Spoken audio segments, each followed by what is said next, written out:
Hey everybody, this is Noah James Hittner with The Arc of Music. You can find us online at thearcofmusic.com. That's the ARK of music.com, where we discover and share the best music in the world you never knew existed. There you can subscribe to our free Music Discovery e-newsletter, which is how we regularly deliver new music and interviews just like this one to your inbox for free. Today, as always, we're recording in Madison, Wisconsin, and joining us on the phone from San Jose, California, is the founding member of the budding EDM hip-hop fusion group known as Rave Panda. His name is Dimitri Vigil. How are you doing, sir? Hey, man, doing good. Good to be on the show. Yeah, thanks for joining us. What's it like in San Jose today? What's the weather like? Tell me about it. I'm already jealous. It's beautiful. It's sunny. It's probably supposed to be 80, 85 today. Yeah, and it's been that way for the last 2 months probably, right? Yeah, something like that. It doesn't really get too rainy over here. Right. Well, I'm in Wisconsin. We're surviving about 2 straight weeks of torrential downpours. I got water in my basement at home, and that's what we're doing. You'll get through it, man. Summer's just around the corner. Right. Absolutely. So let's get into it here. You've mentioned that you got into music while you were in college. Now, what was the impetus for that? Was it a friend or a particular artist or group of artists or an event? Oh, man. Well, we actually started doing music our senior year, towards the end of it. Okay. But it wasn't very good. You know, when it's first starting out, you're just kind of messing around, doing what you can. And then it's kind of funny, me and the same guy are actually in the group now. And I just dropped my project. He has his project coming out. But back then, it was kind of for fun, and then we started taking it a little more serious. And then the next year, we ended up making 100 songs or something like that. Wow. And then when I ended up going to a 4-year college, I stopped doing music for a little bit. And then when I went over to Australia, I listened to the music scene out there, and I was like, I think I'm at least as good as these guys, if not, a little better. And then so I started writing again when I was in Australia. And then when I came back, I've just been hitting it ever since. Okay. All right. Let's, you mentioned Australia. Let's take a quick tangent. So before the music took your life over, you were a professional athlete. So tell us about football overseas. How did that happen? And how long were you over there for? I was over there for a year, did 2 seasons with different teams. And how it happened is after college, I ended up playing a year of semi-pro football over here in the Bay Area. Okay. Did pretty well, sent my highlight film out to some overseas teams. This team over in Perth hit me up in Australia. I was working a 9-to-5 at the time and ended up quitting it. It was a marketing job in San Francisco. Right on. And just was like, I have a chance right now to go somewhere I haven't seen, a different continent, and, play football. People dream of something like that, so I'm going to take that opportunity. And then it was really cool, man. I actually didn't play too much defense my career, but when I went over there, I was playing both ways. And then my second season, I actually set the record for interceptions in the season. I got 11 picks. Nice. Yeah, it was pretty crazy. Well, what's the season for those guys? How many games? I think we do 12 games and then the playoffs. Okay. Both seasons. Yeah. Did your team make the playoffs?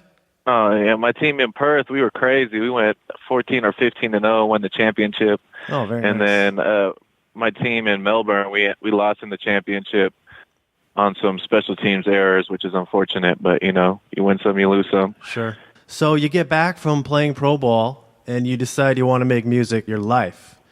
But before Rave Panda, there was True Spirit. So tell us about that. What's changed other than the name? Has anything changed, or is that strictly a moniker change? Well, so, when I came back, I really liked the name True Spirit. We tried to drop some things on Spotify and iTunes, and I looked up True Spirit on the internet, Google, and nothing came up.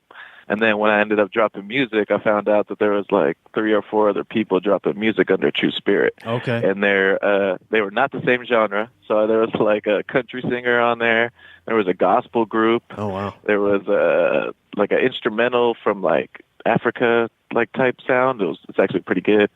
And then people kept dropping music under True Spirit, and it was different people. And so I was like, oh my goodness, I need to change my name because I'm not going to be able to people to find me because my related artists were nothing of what I was doing. Sure. You know, completely different genres. Sure. So I ended up going to this festival, Lightning in a Bottle, last year.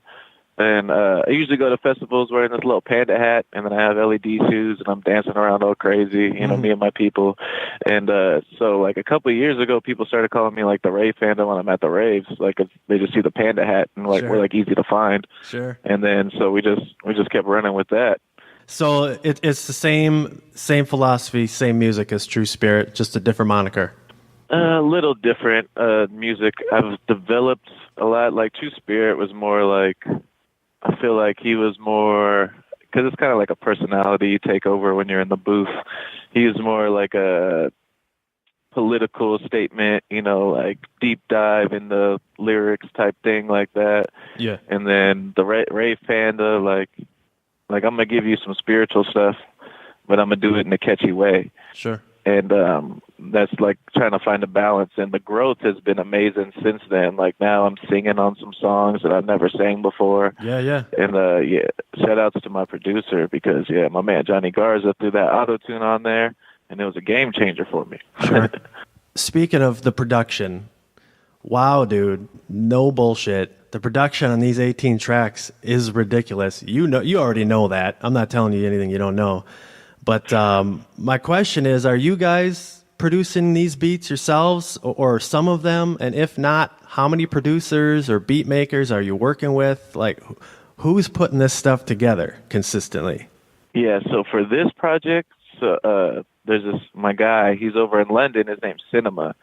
Okay. He makes crazy beats. He actually did the trailer for Wolverine back in a couple of years ago. Oh, all right. And he actually did all of these 18 songs. Wow. Right? And then we got them all made over at Redwall Studios in San Jose, which is probably the best studio out here in the Bay Area, so that we made sure we got that professional sound and everything was right. So walk us through this. I come from blues and acoustic folk. So walk us through this process where you're hiring a guy to create these beats. How much of what he sends or provides for you is what we're hearing, and how much of what we're hearing is what you're adding? You know what I mean? Oh, yeah. So it's pretty crazy. So anytime you hear singing on the tracks, like in the background, that's my partner in crime, DJ Satch. Okay. And he just gets in there, and like after I finish the song, like he'll be in the whole studio session, you know, and then he'll vibe out, and then he'll just go in there and he'll sing over it. And then that right there the way they put it together, it sounds like an instrument almost, you know, it's not a vocal track. Right on. And so like it just adds layers. And then, everything was tracked out that got sent to us. So, you know, he got to play with some of the sounds and make it a little different, you know, make sure the bass is thumping, everything like that.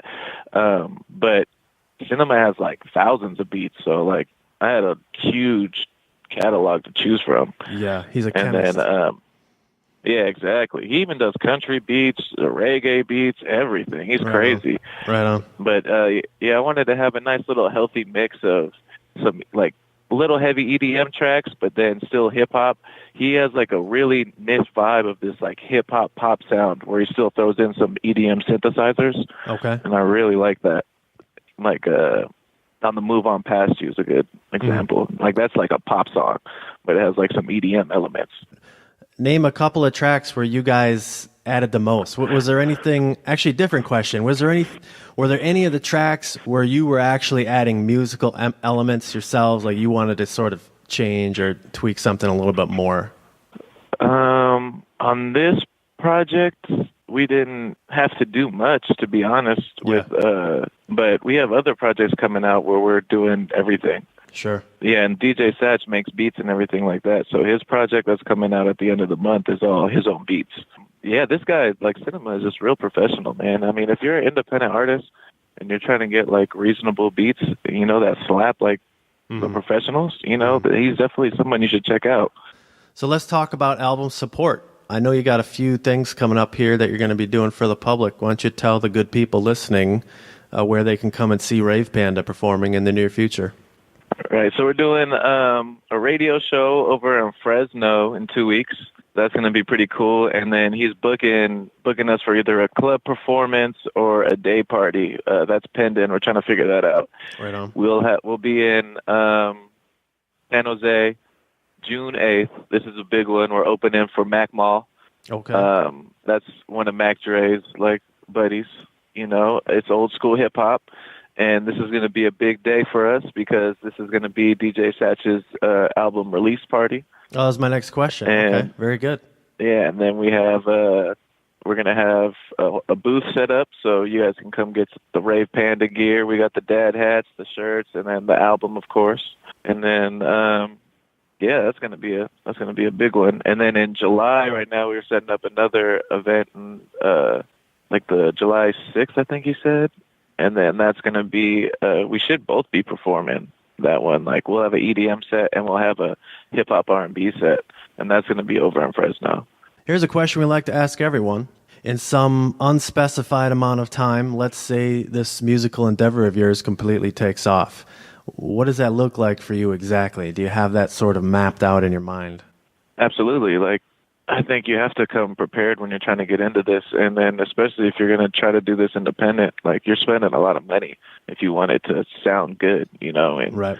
to market it and everything like that. So really, like we've had a plan, and I think we're bringing something that no one's seen before because there's never been a strictly like EDM rapper that I've heard of, you know, that could just go over drops and like rap.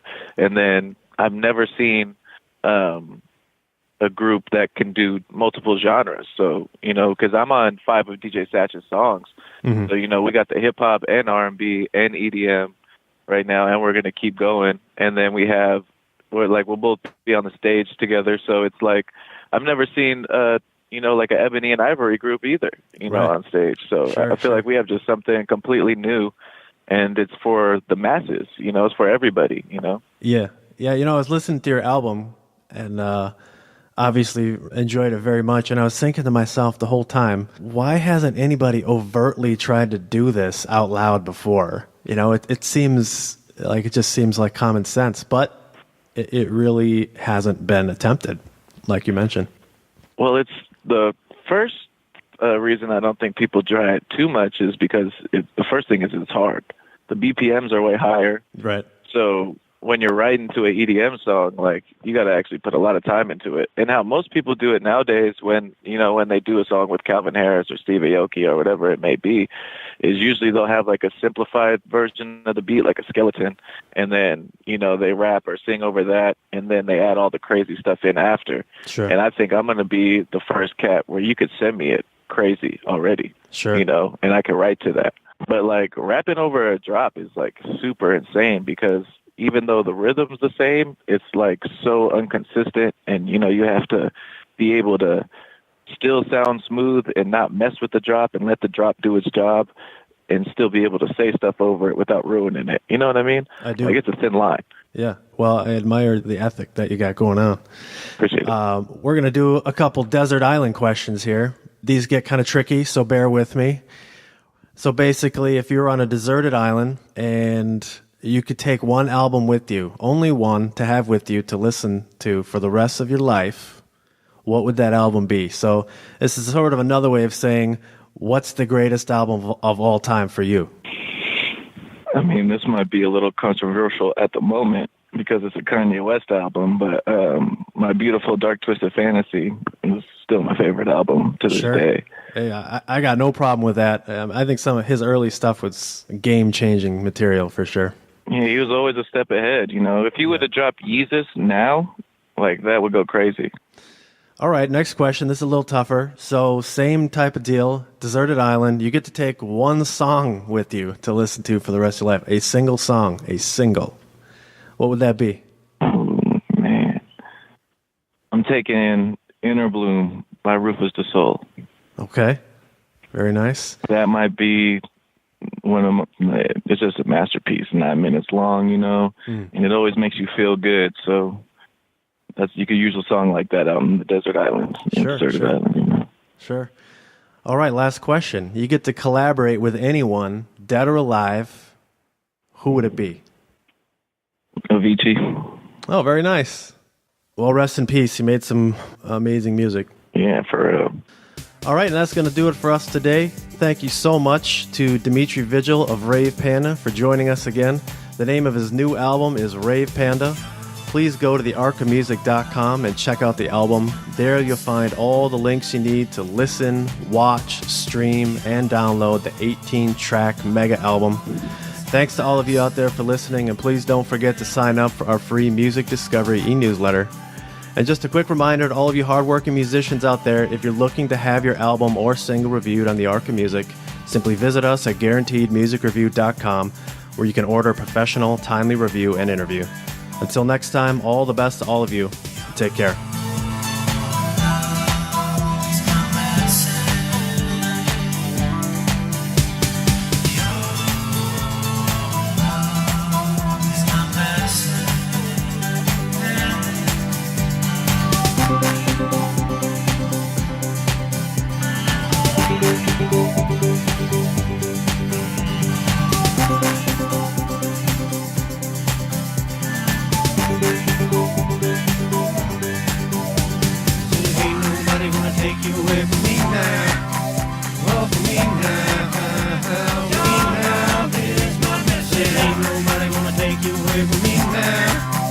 Ain't nobody